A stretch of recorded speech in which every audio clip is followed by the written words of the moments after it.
ನೇರಳೆ ಹಣ್ಣು ಮನುಷ್ಯನ ಆರೋಗ್ಯಕ್ಕೆ ಪ್ರಕೃತಿ ನೀಡಿರುವ ಅತ್ಯುತ್ತಮ ಕೊಡುಗೆಗಳಲ್ಲಿ ಒಂದಾಗಿದೆ.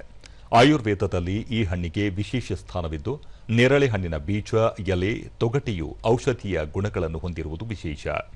ಅಂತಹ ವಿಶೇಷ ಗುಣವುಳ್ಳ ನೇರಳೆ ಹಣ್ಣಿನ ಗಿಡಗಳನ್ನು ಕೃಷಿಯನ್ನಾಗಿಸಿಕೊಂಡಿರುವ ಕೋಲಾರದ ಕುರಗಲ್ ನಿವಾಸಿ ರಮೇಶ್ ಉತ್ತಮ ಲಾಭ ಗಳಿಸುತ್ತಿದ್ದಾರೆ. ಈ ಕುರಿತ ಒಂದು ವರದಿ ಇಲ್ಲಿದೆ.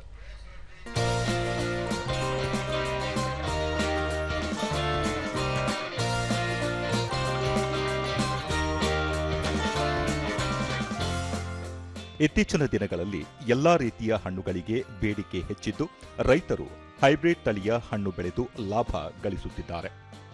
ಅದೇ ರೀತಿ ಇಂದಿನ ಮಾರುಕಟ್ಟೆಗಳಲ್ಲಿ ಜಮ್ ನೇರಳೆ ಹಣ್ಣು ಸಹ ಲಭ್ಯವಿದ್ದು ಬೇಡಿಕೆ ಹೆಚ್ಚುತ್ತಿದೆ. ಕೃಷಿ ಮತ್ತು ತೋಟಗಾರಿಕಾ ಇಲಾಖೆ, ಸಂಶೋಧನಾ ಕೇಂದ್ರಗಳು ವಿವಿಧ ರೀತಿಯ ಸುಧಾರಿತ ತಳಿಗಳನ್ನು ಅಭಿವೃದ್ಧಿಪಡಿಸಿದ್ದಾರೆ.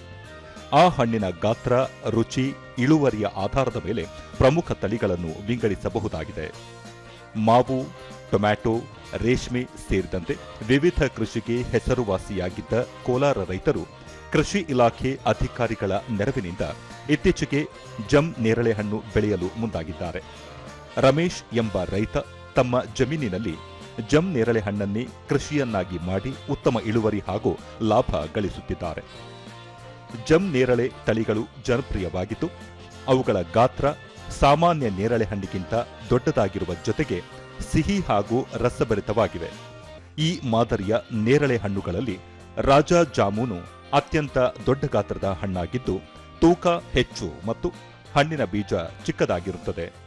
ಮಾರುಕಟ್ಟೆಯಲ್ಲಿ ಇದರ ಬೆಲೆ ಪ್ರತಿ ಕೆಜಿಗೆ 150ರಿಂದ 200 ರೂಪಾಯಿಗೆ ಲಭ್ಯವಿದ್ದು, ಗ್ರಾಹಕರು ಹೆಚ್ಚೆಚ್ಚು ಕೊಂಡು ಸವಿಯುತ್ತಿದ್ದಾರೆ. ಕೋಲಾರ ಮಾತ್ರವಲ್ಲದೆ ರಾಜ್ಯದ ವಿವಿಧ ಜಿಲ್ಲೆಗಳಲ್ಲಿ ನೇರಳೆ, ಜಮ್ ನೇರಳೆ, ಕಾಡು ನೇರಳೆ ಹಣ್ಣುಗಳು ಲಭ್ಯವಿದ್ದು, ಕೃಷಿ ದೃಷ್ಟಿಯಿಂದ ಹೆಚ್ಚು ಮಹತ್ವ ಹೊಂದಿವೆ. ದೂರದರ್ಶನದೊಂದಿಗೆ ಗ್ರಾಮದ ಹಿರಿಯ ನಾಗರಿಕ ರಾಮಪ್ಪ ನೇರಳೆ ಹಣ್ಣು ಶರೀರದಲ್ಲಿ ಇರುವ ಸಾಕಷ್ಟು ಕಾಯಿಲೆಗೆ ರಾಮಬಾಣ ಎಂದು ತಿಳಿಸಿದರು. ನಾವು ಊರಲ್ಲಿದ್ದಾಗ ಈ ನೇರಳೆ ಹಣ್ಣು, ಜಮ್ ನೇರಳೆ ಹಣ್ಣು ತಿಂತಾ ಇದ್ವಿ. ಇದು ದೊಡ್ಡವರು ಹೇಳಿರೋದೇನೆಂದ್ರೆ ನಮ್ಮ ಆರೋಗ್ಯಕ್ಕೆ ಒಳ್ಳೆಯದು.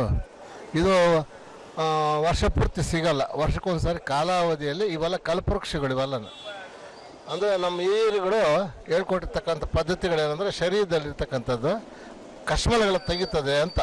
ಹಂಗಾಗಿ ಈ ನೇರಳೆ ಹಣ್ಣು, ಜಮ್ ನೇರಳೆ ಹಣ್ಣು ತಿನ್ನೋದಕ್ಕೆ ನಮಗೂ ಇಷ್ಟ ಆಯಿತು ಅಂತ ತಿಂತಾ ಇದ್ದೀವಿ. ಸ್ಥಳೀಯ ನಿವಾಸಿ ಲಕ್ಷ್ಮಯ್ಯ ಇತ್ತೀಚಿನ ದಿನಗಳಲ್ಲಿ ನಾಟಿ ನೇರಳೆಗಿಂತ ಜಮ್ ನೇರಳೆ ಹಣ್ಣುಗಳು ಮಾರುಕಟ್ಟೆಯಲ್ಲಿ ಹೆಚ್ಚು ಲಭ್ಯವಿದ್ದು, ಸಕ್ಕರೆ ಕಾಯಿಲೆ ಇರುವವರಿಗೆ ಹೆಚ್ಚು ಅನುಕೂಲ ಎಂದರು.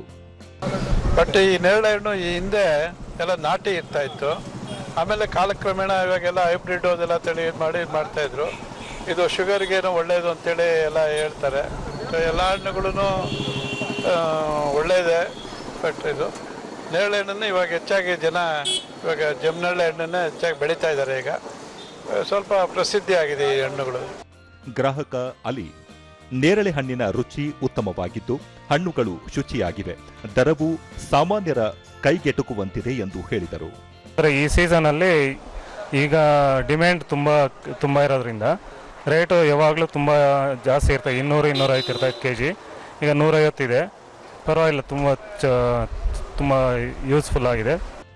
ವ್ಯಾಪಾರಿ ಅಜಿತ್ ತರಕಾರಿ ವ್ಯಾಪಾರ ಮಾಡುತ್ತಿದ್ದ ತಾವು ರೈತರಿಂದ ನೇರವಾಗಿ ನೇರಳೆ ಹಣ್ಣು ಖರೀದಿಸಿ ವ್ಯಾಪಾರ ಮಾಡುತ್ತೇನೆ, ಉತ್ತಮ ವ್ಯಾಪಾರ ಆಗುತ್ತಿದೆ ಎಂದು ಸಂತಸ ವ್ಯಕ್ತಪಡಿಸಿದರು. ವರ್ಷದಿಂದ ವ್ಯಾಪಾರ ಮಾಡ್ತಾ ಇದ್ದೀರಿ, ಪರವಾಗಿಲ್ಲ. ಈರುಳ್ಳಿ ಬೆಳ್ಳುಳ್ಳಿ ವ್ಯಾಪಾರ ಮಾಡ್ತಾ ಇದ್ದೀರಿ. ಈಗ ಸೀಸನ್ ಅಲ್ವಾ, ನೇರಳೆ ಹಣ್ಣು ಹಾಕಿದ್ದೀರಿ, ಪರವಾಗಿಲ್ಲ. ತೋಟದಿಂದ ಡೈರೆಕ್ಟ್ ರೈತರಿಂದನೇ ನಾವು ಕೊಂಡೋದು. ಈಗ ಮಧ್ಯದಲ್ಲಿ ದಳ್ಳಾಳಿಗಳದ್ದೇನು ಇದಿರೋದಿಲ್ಲ. ನಾವು ಡೈರೆಕ್ಟ್ ತೋಟದಿಂದ ಬಂದು ನಾವು ಡೈರೆಕ್ಟಾಗಿ ಕಸ್ಟಮರ್ ಕೊಡ್ತೀರಿ, ಕಡಿಮೆ ಬೆಲೆಗೆ ಕೊಡ್ತೀರಿ. ಡಿಮ್ಯಾಂಡ್ ಇದ್ರೂ ಕೂಡ ನಾವು ಕಡಿಮೆ ಬೆಲೆಗೆ ಕೊಡ್ತೀರಿ. ಕೋಲಾರ ಕೃಷಿ ವಿಜ್ಞಾನ ಕೇಂದ್ರದ ಮುಖ್ಯಸ್ಥ ಹಾಗೂ ಹಿರಿಯ ವಿಜ್ಞಾನಿ ಡಾಕ್ಟರ್ ಶಿವಶಂಕರ ಹೊಂಗಲ ನೇರಳೆ ಹಣ್ಣು ಮಾತ್ರವಲ್ಲದೆ ನೇರಳೆ ಹಣ್ಣಿನ ಬೀಜಗಳನ್ನು ಔಷಧಕ್ಕೆ ಉಪಯೋಗಿಸುತ್ತಾರೆ. ಸಾರ್ವಜನಿಕರು ನೇರಳೆ ಹಣ್ಣು ಮಾತ್ರವಲ್ಲದೆ ಆಯಾ ಕಾಲಕ್ಕೆ ಸಿಗುವ ಎಲ್ಲ ಹಣ್ಣುಗಳನ್ನು ಸೇವಿಸಿದರೆ ದೇಹಕ್ಕೆ ಹೆಚ್ಚು ಪೋಷಕಾಂಶ ದೊರಕುತ್ತದೆ ಎಂದರು. ನೇರಳೆ ಅಂತೂ ಬಹಳನೇ ವಿಶೇಷವಾದ ಹಣ್ಣು ಅಂತ ಹೇಳ್ಬೋದು. ಮತ್ತೆ ಯಾವಾಗಲೂ ಅದು ಸಿಗೋದಿಲ್ಲ.